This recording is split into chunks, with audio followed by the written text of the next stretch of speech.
If you're here, congratulations, you followed the clues and you figured out the puzzle in the Archive of Wizardry, and now you have access to the exclusive DIY templates for this box.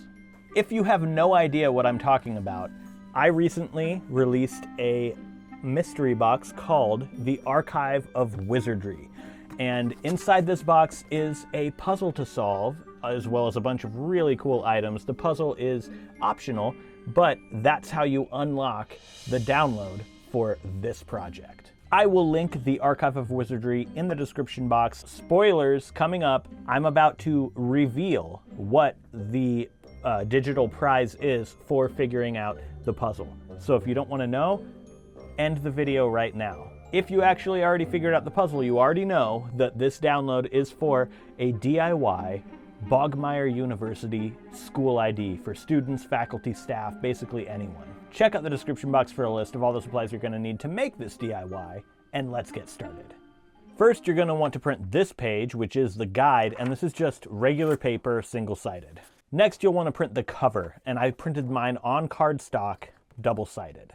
And then last, you're going to print the inside, and you want to print that double-sided on regular paper. So the only thing on cardstock would be the cover. If you're doing the foiled version, there's also a file here for the foil. And basically, all you're going to want to do is open up the file that is the blank cover, like this, and print it double-sided on cardstock on an inkjet printer. And then you will feed that into a laser printer and print this file on top of it. So you would have like a black print on top of this. You can't print this on a laser printer though, because the foil is going to stick to the toner from a laser printer. So this is on inkjet and this is printed on top of it with a laser printer. And then from there you use heat activated foil to adhere the foil to it. I'm not going to go into a bunch of details with that because I have several videos on my channel where I have gone over how to foil things with heat activated foil. I'll link one of them in the description box below, so if you want to do it that way and you need help, that's where you're going to find that.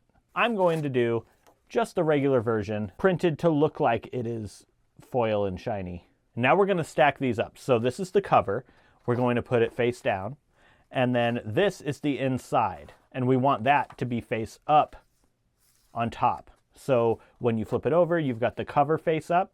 And then when you flip it over again, you've got the inside face up, just like that. And then the guide is going to go right on top of the cover like this.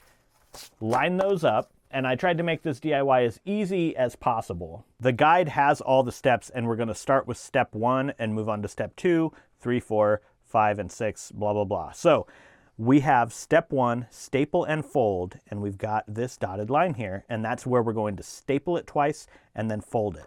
With that face up like this, I'm going to staple it twice, and I'm using my long reach stapler for this. Put a staple right here, and then we're going to move down a little bit and put another staple right there. So we've got 2 staples. If you don't have a long reach stapler, you can kind of do the same thing with a normal stapler. If you just like, you know how you can open them up so that this part is open from the bottom. So you want a stapler that can do that. You'll open it up and then you can put this on top of like cardboard or something and push the staple through with it open here and here, flip it over and then bend the prongs in, and you've got the same thing. But step 1 also says to fold. So we're going to fold along that dotted line right there. Okay, so that is step 1 done. Now we'll look at step 2. It says cut here, then flip over. So this border line right here, these are where we're going to make cuts. But right now we're just cutting right here along where that's written, and then we'll flip this over. For this, you can use a paper cutter like I'm using, or you could use a ruler and X-Acto knife, or if you really have to, you can use scissors. So I've cut along that line. Now it said to flip over, so we flip it over, and right on the inside here we have step 3. It says fold here to middle, inside page only. So what that means really is we're going to take the inside page only, so that's this page without the cover, and we're going to fold it where this line is toward this fold right here where this arrow is going. So we're going to fold it this way in toward the middle, just like that. So now we've done step 3. And then it says also flip over. So do step 3 and then we flip it over. We're going to look at step 4. It says close completely, then cut here. So we close it up with this in and that over the top, close completely, then cut here. So we're going to cut right here for step 4. And then step 5 says cut here. So I'll just go ahead and flip it over because this is that same line just continued around. And then step 6 says cut here. So I'm just going to put this right against there. And then now we're just left with this. And if we take this outside kind of guide off, so just kind of carefully rip it off of those staples, and you should be left with a Bogmeyer University ID card, which looks about like this. You can open it up. You see the Bogmeyer University stamp right there. We open that up even more, and we've got the full ID right on the inside.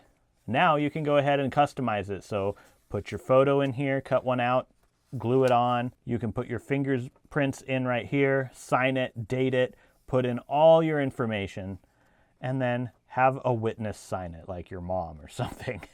But yeah, I thought that was an easy way to make this DIY doable for most people. And that is your Bogmeyer University identity card. And I think this is going to go really well with everything else in this box. I really put a lot of thought into it, and I really hope that you enjoyed it. And I'm really excited to release another box, which the Wizarding Trunk and I are already discussing, and I'm coming up with the next puzzle to solve and the next DIY to unlock.